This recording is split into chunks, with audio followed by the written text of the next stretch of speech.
자, 김장한, 김선혁, 장지호, 한종희의 대한민국 이모저모 여기저기 살펴보는 시간입니다. 오늘은 가족에 대한 얘기 제가 한번 말씀드려보겠습니다. 가족이 참 우리가 가족 본연의 사회라고들 이제 뭐 요즘은 1인 가구가 워낙 많아서 좀 덜하긴 하지만 그래도 아직도 가족에 대한 어떤 그 끈끈함이 다른 어떤 사회보다 좀 강하다 이렇게 이제 그 선입견을 갖고 있는데 사실은 저는 그렇지 않은 점들 좀 지적하고 싶습니다. 좀 용어 자체도 틀린 얘기죠. 동반 자살이라는 거. 자살이 아니죠. 살해죠. 가족 그렇죠. 친족 살인인데 그런 것들이 참 우리 사회가 많습니다. 잊혀질 법 하면 그 신문에서 나와서 그러니까 가정 경제가 어려워서 이제 자식들을 죽이거나 아니면 부모를 죽이거나 이런 경우가 많습니다. 이거는 가족을 자신의 소유물로 보는 거죠. 이게 가족의 독립적인 개개인의 어떤 그 구성으로 보는 것이 아니라 이 가족을 내가 책임져야 된다. 그러니까 내가 문제가 있어서 어려움이 있었으면 우리 가족들도 어려움을 겪기 때문에 내가 책임져서 한마디로 없애버리겠다. 이런 거는 참 독특한. 어때요? 다른 나라도 그렇습니까? 뭐 없지 않겠지만 우리가 특별히 의에 빈번한 것 같습니다. 네, 그래서 그런 것도 있고 저 연예인들의 그 박수홍 씨 사례라든지 뭐 예전에 고인이 되신 그 구하라 씨 같은 경우도 이제 가족으로 인해서 인한 그 재정적인 문제들 이런 것들도 있어. 물론 이제 지금 입법이 돼서 그 문제들이 해결이 뭐 다 국회에서 좀 발빠르게 해서 처리해서 하지만 그런 것도 역시 가족을 어떻게 바라보느냐의 시각의 문제인 것 같습니다. 가족을 하나의 공동 구성원으로서 그 동일한 하나의 집단으로 보기 때문에 과도하게 그렇게 재산권의 형성에 그 문제가 발생되는 경우도 있고요. 이제 반면에 같이 사는데도 가족으로 제도적으로 인정되지 않기 때문에 벌어지는 일들도 많이 있습니다. 동거가 20년, 30년 동거를 했음에도 불구하고 가족으로서의 어떤 그 권리를 행사하지 못하는 이건 이제 민감한 주제이기도 하죠. 민감한 주제이기도 한데 하여튼 가족을 둘러싼 한국 사회는 지금 굉장한 변혁기를 갖고 있다. 저는 그렇게 보고 있습니다. 1인 가구가 늘어나는 것도 있고요.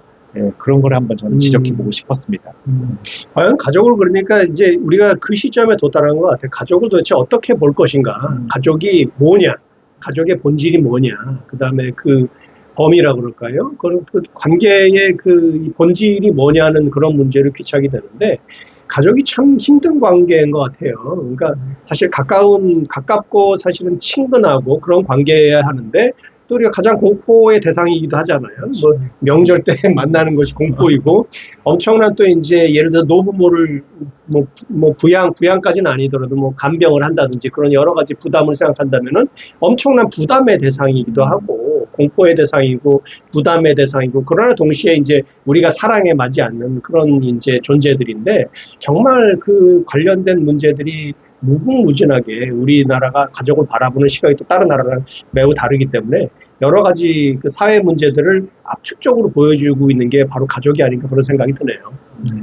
뭐 이제 가족도 이제 변해야 될 것 같아요. 가족을 근데 이제 이게 우리는 이제 여러 가지 가족을 구성할 때 가장 중요하게 보는 게 이게 혈연 관계에 너무 집착해 있어가지고 내 거라 그러니까 혈연이 이게 사랑이 지나치게 되니까 이게 다 개인적인 소유물로 발전하게 되는 거기 때문에 조금 이제 우리가 과거에 어떤 혈연주의가 통용됐던 그런 사회 구조가 지금은 아니기 때문에 그런 것에서는 아직 갈등이 아닌가 생각을 하는데 뭐 언제가 될지 모르겠지만은 어쨌든 이것도 과도기적인 문제다라고 좀 얘기를 근데 저는 참 예전부터 하는 게 자식의 성공이 이제 본인의 성공이라고 생각하는 일치시키는 거죠. 자기 소유물. 모든 이제 교육 문제가 거기서 이제 시작된다고 얘기들 많이 하지 않습니까? 근데 왜 다른 나라는 그게 없죠?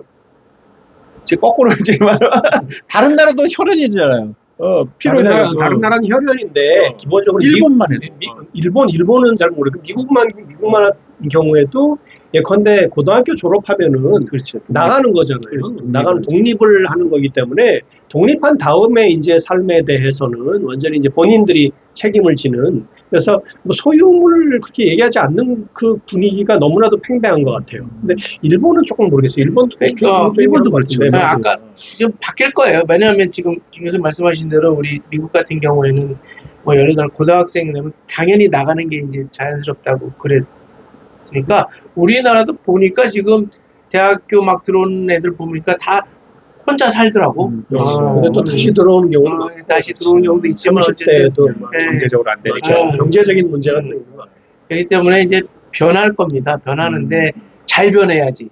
근데 또 어떻게 변하는 게 잘 변하는 거냐는 잘 모르겠어요. 저도. 그렇지. 이게 사실 가족이라는 게 쉽지 않은 주제인 것 같아요. 왜냐면 이게 그 너무 가까워도 그렇고 또 너무 멀어도 이게 어떻게 보면 가족이 붕괴되는 게 과연 바람직한 건가? 말씀하신 변화는 변화인데 이게 어떻게 되는가? 그래서 그 선을 잘 지키는 것이 중요하다고 생각을 하는데 글쎄 그건 한번 두고 봐야 될 것 같습니다. 그러니까 아까 이제 동거를 이제 동거인을 결혼에 이제 이 가족의 일부로 인정해주고 이제 그런 법적인 문제가 되겠는데 사실은 그 문제는 우리가 이민 국가나 그런 뭐 다양성의 확대나 그런 거하고도 밀접하게 관련되는 문제잖아요. 이게 뭐 우리가 지금 인구가 줄고 있고 그다음 저출생 그다음에 이제 고령화가 문제가 되는데 그 문제 해결하고 관련해서도 이 가족을 어떻게 정의하고 가족을 어떻게 제도적으로 인정해 줄 거냐 하는 문제 중요한 문제인 것 같아요. 근데 이게 이제 아주 민감하죠 사회적으로 종교계에서는 이제 동성 가족에 대한 거에 대한 아주 거부감이 심하고 문화적으로도 그렇고 근데 이제 유럽 같은 경우는 이제 그렇지 않지 않습니까? 그래서 이제 그런 것들을 진보적인 쪽에서는 그걸 받아들이자 이렇게 생각하고 또 이제 보수적인 쪽에서는 문화적으로 안 된다 이렇게 하기 때문에 그것들이 이제 문화 전쟁으로까지 저는 앞으로 이제 굉장히 첨예해질 것 같아요. 그러니까 계속해서 강화문 계속 바쁘게 됐어요.